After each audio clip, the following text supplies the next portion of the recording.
27th of December, and it's 20 past 8, and I'm just back from my run. It's not a bad morning. 27th of December. My Vespa yesterday, unfortunately, I got a puncture on it. I was on the way into Enfield and got a puncture, so I had to drive it back or ride it back to here with a flat back tyre, which obviously wouldn't be great for it, and definitely probably wrote off the tyre, but what can I do? I had to get it home, so that's the story. I need to get my chainsaw working. I need to chop up some wood there because it's too big now to get into the fireplace. Yeah, it's just too big to get into the fireplace, so I need to chop it up. I have to go to Portlaoise this morning as well. I have to bring my daughter's partner to Portlaoise to get a train. So, and then in the afternoon I'll watch the racing from Leopardstown. Today is, I think it's Friday.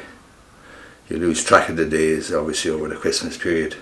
It's lovely to get a break. Great to get a break over the Christmas, especially in my game, because I live a fairly regimented, fairly scheduled, fairly rigid life insofar as timetable and so on, and I'm in the office every day at the same time, and I finish every day at the same time, and I get one holiday a year or whatever.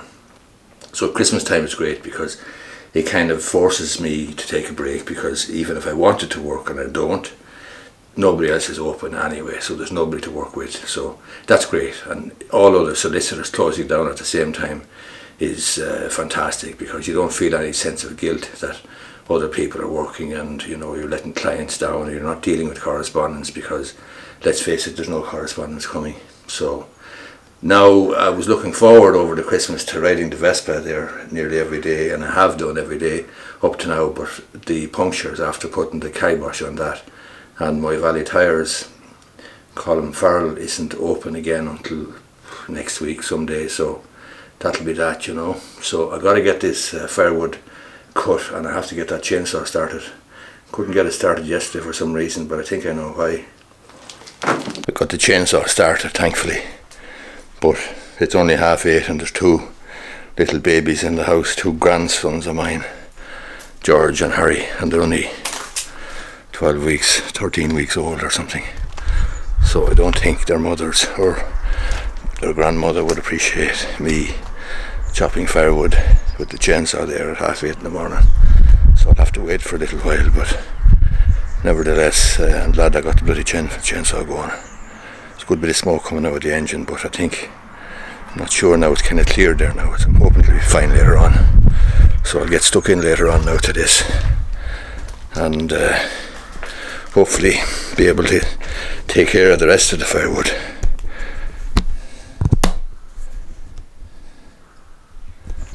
Stuff there now is just too thick, and obviously I was watching a YouTube video or two there yesterday about the best way to cut down big thick or cut up big thick pieces of timber like that, and I'm happy enough now that I know what I'm doing. So I'm looking forward to getting stuck into that later on there, getting it sorted out. It's going to make a lot of more space there in the garage as well, and obviously the weather's to get really cold there in the next little while. The forecast is for a cold snap to come, so we'll be glad of that, glad to burn it. There are trees I cut down there last year out the front.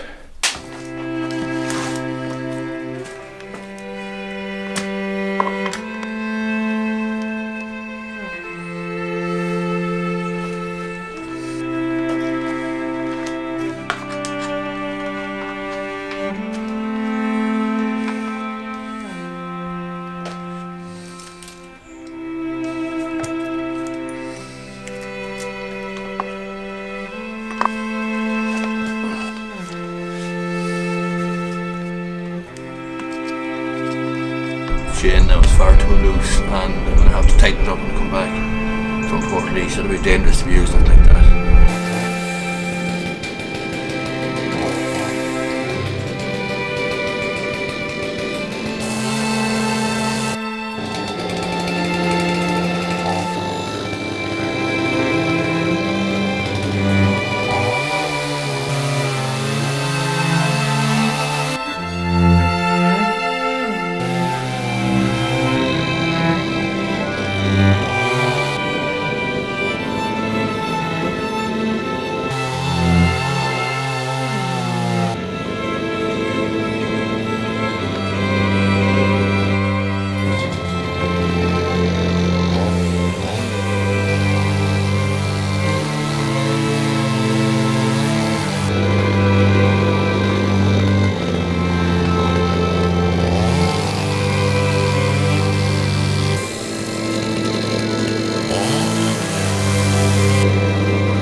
Times like these that you're glad you don't have a physical, laborious job for a living, because it's all very well for me on my Christmas break to be messing about with physical stuff like this and chopping wood and other stuff that you might be doing on your holiday for recreation or for a change or for a bit of fun.